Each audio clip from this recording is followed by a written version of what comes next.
So we've all heard of processed food. That can be something as easy as canned tuna, but have you heard of ultra-processed foods? That's a really bad for you stuff. Typically has a long list of those chemical ingredients and additives like sugars, stabilizers, and preservatives.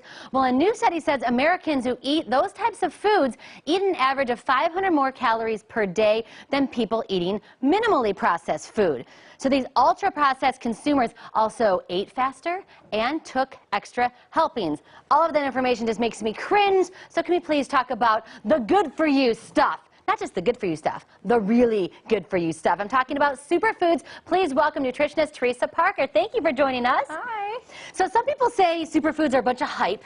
Other people really swear by them. So what is a superfood? So a superfood is anything that's a little bit extra than the nutrition that you get from your regular foods. Okay. So anything with antioxidants, anti-inflammatory properties, polyphenols, those are going to be some of the superfoods. I say the more bang for your nutritional buck, I think. Yeah. And this one right here, the first one, matcha, I recognize that right away. I love this. So tell me about matcha. So matcha is actually from green tea.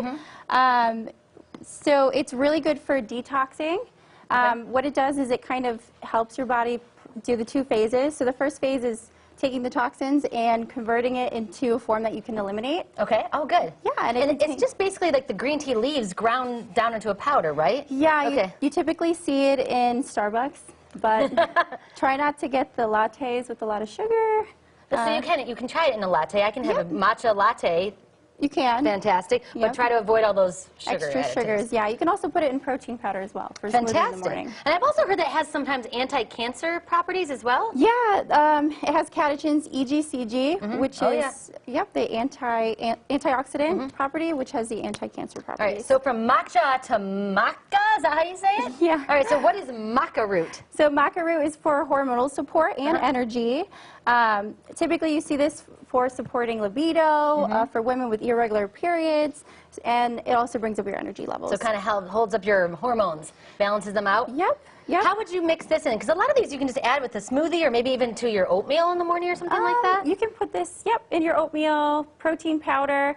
It's enough energy. I like to compare it to coffee. So it gives you a pretty good amount of energy. Yeah. Nice. Alrighty. And what is this? I've never heard of this. MCT oil. That is so cool. So MCT oil is pretty popular with a lot of the keto going on right now. Okay, keto diet. So it gives you a lot of energy. It's a medium chain triglyceride. The MCT, okay. MCT. Usually coconuts, it comes from coconuts or palm oil. The coconut oil that you get now is long chain, so it's a little bit harder to break down. But MCT gives you a lot of energy. It also supports leptin resistance. Okay. Leptin is a hormone in fat, and when you increase leptin, it actually supports satiety effect. Oh, okay. Well, let's talk about some shrooms here. Some fancy shrooms. So this is reishi. This is really good for your immune system. It starts with the gut immunity, and it increases the natural killer cells. Okay. So those are like the keys. I read somewhere that it helps with inflammation too, right? Yep. Okay. It's anti-inflammatory as well. So. Alrighty. And then hemp. We've heard of hemp, but I used to just make hemp bracelets back in college. I didn't know about eating it. So what does hemp do? So, so hemp, a lot of people hear this from, like there's CBD oil in hemp as well, like small amounts, but it's anti-inflammatory. There's some protein in there. It has a good profile of omega-6 to omega-3. I know people who use that in their salad dressings too, with like olive oil and stuff like that. Well, this is such great information. Thank you so much for doing this. I appreciate it. JC, over to you. Finley.